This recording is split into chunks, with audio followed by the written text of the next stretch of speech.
Yun, and here's my 276 days of my Crazy Ipon Challenge. Tuloy-tuloy ang ating countdown sa ating buong isang taon na pag-iipon. And for tonight's ipon, 10 ating uhulog at ilagay natin sa mahiwagang sobre at isalpak. Alright. So, may kwento ko sa inyo.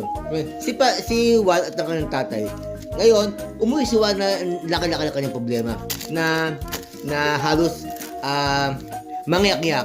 Ngayon, tinanong kanyang tatay, Toy, ano problema mo? Sabi ni Juan, Tay, may problema ako sa matematika. O ano yun? Sabi sa akin, magaling ako sa math. Sabi ni Juan, Tay, yung teacher ko, papahanap sa amin yung LCD. Ano yung LCD?